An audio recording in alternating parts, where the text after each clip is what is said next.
There was a day when the greatest empire the world had ever known finally fell. For more than 1,000 years, Rome ruled the known world. God's name was synonymous with power, glory, and eternity. But every empire has its last sunrise. Every great city has its final day. And on that day, the eternal city burned. This is the story of how Rome, a civilization that once seemed destined to last forever, met its end. It's a tale not just of battles and barbarians, but of slow decay, of ambition turned to greed, and of a giant collapsing under its own colossal weight. How could something so mighty, so brilliant, so utterly dominant simply vanish? To understand the fall, we must first look back at the glory. Rome was not merely a kingdom, it was a machine of power, discipline, and ambition, humming with a purpose that echoed across centuries. From its mythical founding by twin brothers suckled by a she-wolf, it grew from a small city-state into a republic, and then into an empire that stretched from the misty shores of Britain to the sun-scorched deserts of Mesopotamia. Its roads, masterworks of engineering, connected continents, allowing legions, goods, and ideas to travel with unprecedented speed. Its armies, the most disciplined fighting force of the ancient world, conquered nations and brought them under the wing of the Roman eagle. And its laws, a system of justice and order, shaped the very foundations of Western civilization. In the Forum, senators debated the fate of millions. In the Colosseum, gladiators fought for their lives before cheering crowds. Aqueducts, towering monuments to Roman ingenuity, carried fresh water to bustling cities filled with over 1 million people. For a time, under emperors like Augustus and Trajan, the Pax Romana, the Roman peace, held. It was an era of stability and prosperity, unlike any seen before. The empire was a vibrant, multicultural tapestry, a single state ruling over 1/4 of the world's population. It seemed invincible, eternal. But strength breeds cracks, and even the strongest foundations can erode over time. Rome became a giant, too heavy to carry its own weight. The very expansion that made it great also sowed the seeds of its destruction. The empire was simply too vast to govern effectively. Communication was slow, and emperors struggled to control distant provinces. The cost of maintaining its massive army and sprawling bureaucracy began to drain the treasury. To pay for it, emperors devalued the currency, minting coins with less and less precious metal. This triggered rampant inflation, destroying the economy and wiping out the savings of ordinary citizens. The rich grew richer, hiding their wealth in vast country estates, while the poor flocked to the cities, dependent on free grain from the state. But the most corrosive disease was corruption. The Praetorian Guard, the emperor's own bodyguards, began to auction off the throne to the highest bidder. Generals in the provinces declared themselves emperor, sparking devastating civil wars that tore the empire apart. In just 50 years during the 3rd century, more than 20 men claimed the title of emperor, and nearly all of them died violently. The political system was broken, the social fabric was fraying. From within, Rome was bleeding. The heart of the empire was growing weak, just as new threats were gathering on its borders. Then came the storms from the north. For centuries, Rome had viewed the tribes living beyond the Rhine and Danube rivers as disorganized barbarians, a nuisance, but not an existential threat. But things were changing. These tribes, the Goths, the Vandals, the Franks, were becoming more organized, more militarized, and more numerous. They were pushed from their homelands by climate change, internal conflicts, and a new, terrifying force sweeping in from the east. Behind them, the unstoppable Huns, led by their fearsome king, Attila. The Huns were a nomadic people from the Central Asian steppes, warriors of unmatched ferocity. Their advance created a domino effect, sending waves of panicked Germanic tribes crashing against Rome's frontiers. The once impenetrable borders began to buckle. Fortresses that had stood for generations were overrun and burned. In 378 AD, at the Battle of Adrianople, a Roman army led by the Emperor Valens was not just defeated, but annihilated by Gothic cavalry. An emperor had been killed in battle against barbarians. The shockwave was felt across the empire. The myth of Roman invincibility was shattered. The barbarians were no longer just at the gates. They were inside. Rome, in a desperate move, started hiring these same tribes as mercenaries to defend its borders. It was a fatal bargain. The empire was now paying its future conquerors to protect it. In 476 AD, the Western Roman Empire was a shadow of its former self. Its territories had shrunk dramatically. Gaul, Spain, and North Africa were lost to Germanic kingdoms. The imperial treasury was empty. The city of Rome itself had been sacked twice, first by the Visigoths in 410, and then more brutally by the Vandals in 455. The people were demoralized, the armies unreliable. The very idea of Rome was fading. Its final ruler was a boy named Romulus Augustulus. He was a teenager, a puppet placed on the throne by his father, a Roman general.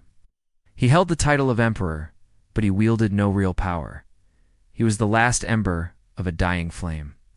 The Germanic chieftain, Odoacer, leader of the Roman army's barbarian mercenaries, demanded land in Italy for his people. When his demand was refused, he simply marched on Ravenna, the capital of the Western Empire. There was no epic battle, no heroic last stand. Romulus Augustulus was deposed without a fight. Odoacer didn't even bother to kill him. He was so insignificant that he was simply pensioned off and sent to live in a countryside villa. Odoacer sent the imperial regalia, the diadem, the scepter, and the purple robe to the Eastern Roman Emperor in Constantinople, with a message. The West, he declared, no longer needed an emperor of its own. It was over. The Western Roman Empire, after 1,000 years of history, had ceased to exist. Its fall wasn't a single event, but a long, slow process of 100 cuts. It was military overreach, political corruption, economic collapse, and relentless external pressure. The legacy of Rome, its law, its language, and its culture would live on, shaping the world we know today. But the empire itself was gone, a ghost haunting the ruins of its own magnificent creation. Thank you for watching. If you found this journey through history fascinating, please like this video and subscribe to our channel for more stories from the past. Let us know in the comments which empire story you'd like to see next. At this pivotal moment, a new power player enters the stage.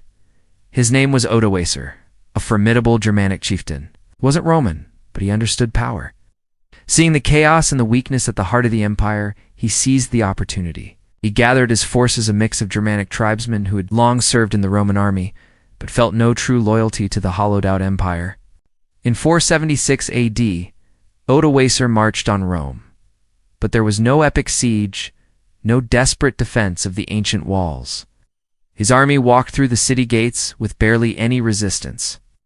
The once mighty heart of the world had become a ghost town, its people exhausted by endless turmoil. Odoacer found the boy emperor, Romulus Augustulus, not on a throne of command, but likely playing in the imperial palace. With a simple, almost anticlimactic act, he removed the young emperor from power. He didn't kill him, simply pensioned him off, sending him into a quiet retirement. Then, in a move that echoed across the centuries, Odoacer gathered the imperial regalia, the diadem, the purple robes, and the crown of the Western Roman Empire. He placed them in a chest and sent them east to the emperor in Constantinople. The message was clear. The West no longer needed an emperor. The office was vacant. And so, this is how the Roman Empire in the West fell.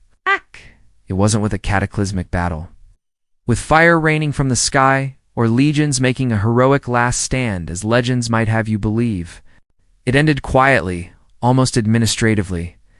It ended with the silent scratching of a pen on parchment, a signature on a decree. It ended with a crown being packed away and handed off. The once unthinkable had happened. The eternal city had lost its empire. The silence in the Roman Forum was deafening. The golden eagle standards, symbols of legions that had conquered the known world, lay fallen in the dust. The great temples stood empty, their gods no longer answering. An era that had lasted for over 1,000 years was over. The collapse of Rome wasn't just the end of an empire, it was the end of a world. The vacuum of power it left behind reshaped the entire continent. Europe fractured. The vast, unified territory once held together by Roman roads, laws, and legions splintered into a mosaic of competing kingdoms and tribal lands. This was the dawn of a new era, what historians would later call the Middle Ages or the Dark Ages. Old trade routes collapsed. Great cities shrank. Ancient knowledge was lost or hidden away in monasteries. New languages, cultures, and kingdoms emerged from the ashes, each vying for dominance in a world without a center. But did Rome truly die? Empires fall, buildings crumble, and armies scatter. But ideas are far more resilient. The spirit of Rome lived on, a ghost that would haunt and inspire Europe for the next 1,000 years. It survived in the languages that evolved from Latin, French, Spanish, Italian, and more. It lived on in the legal systems of countless nations, built upon the foundation of Roman law. You can see it in the magnificent domes and arches of our own buildings, a direct echo of Roman architectural genius. And most of all, it lived on in the very idea of empire, a dream of unity, power, and glory that would inspire leaders from Charlemagne to Napoleon. Rome collapsed.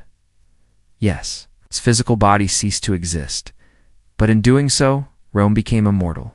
Its legacy was embedded into the DNA of Western civilization. It's a story that reminds us that even the mightiest structures can fall, but the ideas they represent can last forever. Rome is not just a ruin in Italy, it is a foundation upon which our modern world was built. Thank you for joining us on this journey through the final days of the Roman Empire. We hope this story has given you a new perspective on how history unfolds, not always with a bang, but sometimes with a whisper. If you want to explore more stories of great empires, legendary warriors, and forgotten civilizations, be sure to subscribe to Aurem Tales. We have many more tales to tell. Thanks for watching.